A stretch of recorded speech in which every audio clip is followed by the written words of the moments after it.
Hi, it's Kirsty. Today I wanted to just offer some tips for dealing with relationship OCD. I did another video about relationship OCD, but I actually had quite a bit more to say about it, so I thought I'd make another video. So firstly, I just wanted to offer some advice for those days where it's particularly bad and you're still ruminating a lot.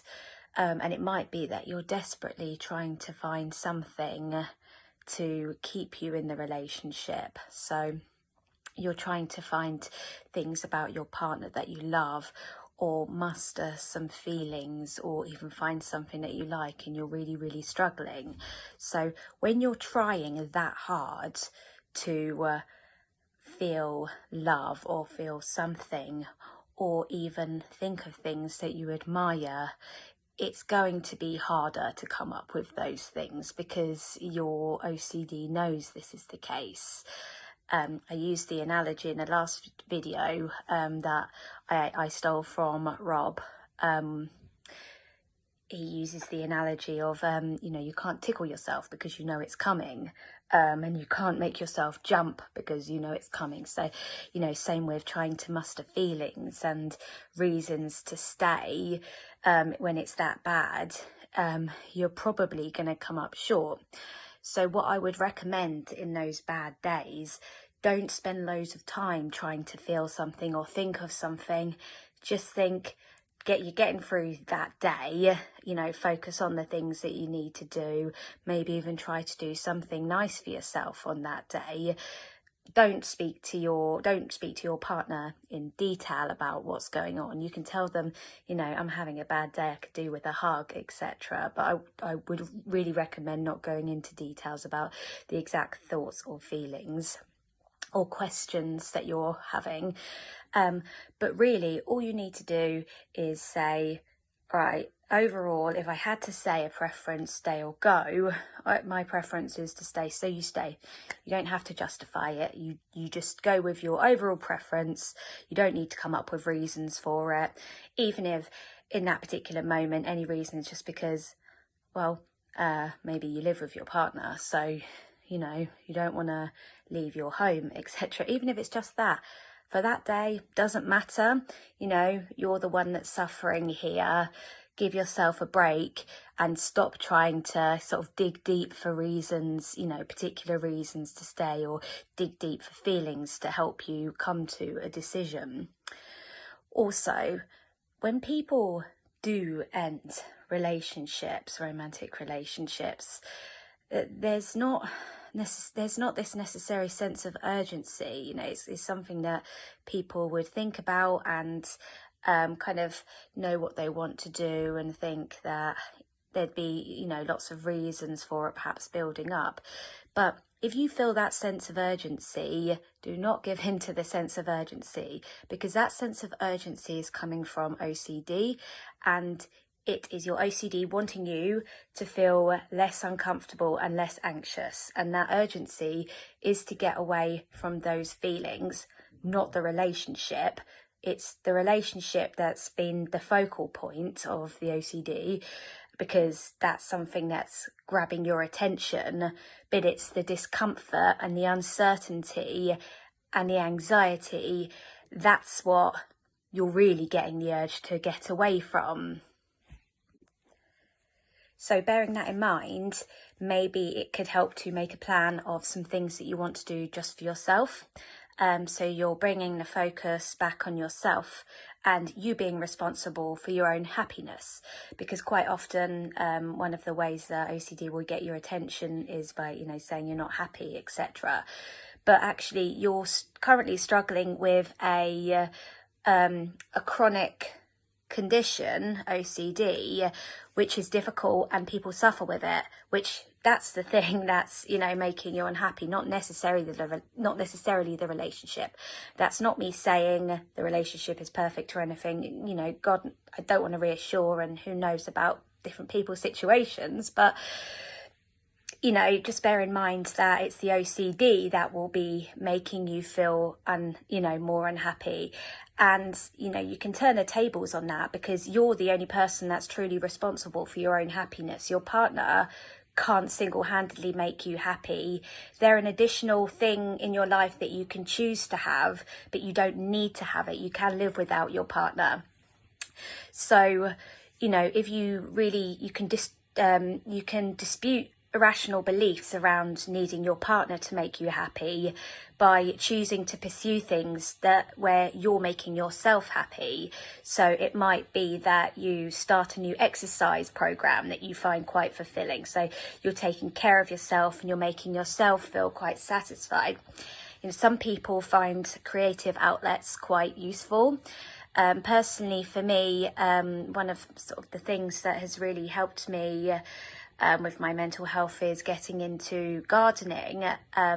Not everybody has access to a garden. I got my first garden 2 years ago, but plants and things for me was kind of one of my creative outlets. Making candles, so you know, using your hands with things, your senses and things, it can bring a lot of happiness. Or it might be practicing cooking, but whatever it is, it's you doing things for yourself, you practicing making yourself happy to change the belief that you need the other person to be the thing that makes you happy. In romantic relationships, you'll probably find yourself spending a lot of time with that person, more time than maybe you would spend with anybody else. And there will be times after the initial honeymoon period where the feel-good hormones and the dopamine and all of that starts to reduce, and you feel maybe less excitement around that person and more comfort. And that comfort may end up turning to feeling bored from time to time, maybe particularly if you live with that person. Or it might turn into irritation or annoyance from time to time. And I do think it helps to remember that if you spent this much time with any other person, they're going to get on your nerves sometimes, and you're going to get bored as well. And it's the same principle with happiness, you know. If you're feeling irritated or if you're feeling bored, you can't just expect somebody else to pull you out of that. Or in fact, sometimes maybe you don't even need to try and change that emotion is just there, and maybe on some days you do feel irritated or bored or something. Or if you did want to not feel bored, perhaps you take responsibility for entertaining yourself or finding something to do, and not necessarily rely on your partner for all of your entertainment. But my point is, if you spend that much time with a family member or one of your very, very close friends, you'll experience feelings of boredom and irritation anyway. So there's absolutely no reason why you shouldn't from time to time feel like that around your partner. And that doesn't necessarily have to be a warning sign for you.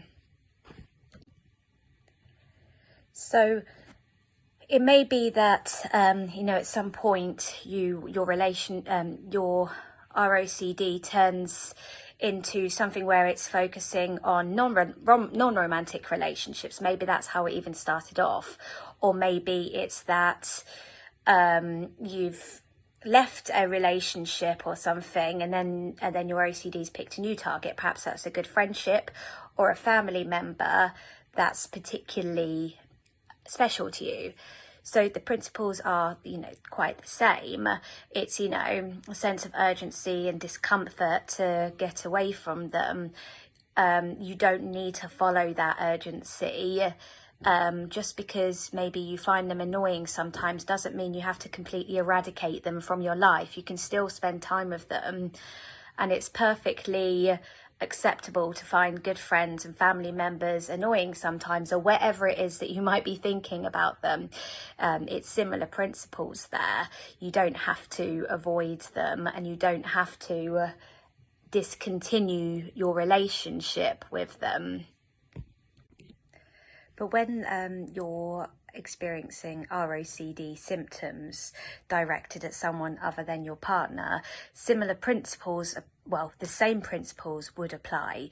You don't want to be going into detail to that person about, you know, the thoughts that you're having. You still want to make sure you're not confessing to that person what thoughts that you're having, or asking them or other people for reassurance about it. So in terms of the behavioural principles with ROCD, the same applies to people outside of your romantic relationship. You're not avoiding them or trying to get away from them. You're not confessing. You're not asking them or other people for reassurance about it. You're not Googling about it either. If you've experienced the ROCD with your partner, you know, try and recognise that it could very easily switch to somebody else if you're feeling a little bit distressed about the thoughts or feelings that you're having about somebody else that you care about. But I hope this video has offered a little bit more help if you are someone that is struggling with ROCD. There is light at the end of the tunnel. It's just to keep persisting with your recovery and accepting that some days will be much better and some days will be more difficult. But a key thing is to not try to force yourself to feel anything, and you don't need to have expectations about how you should feel in certain situations. There's no rule book about this. But have a good day, and thank you for watching.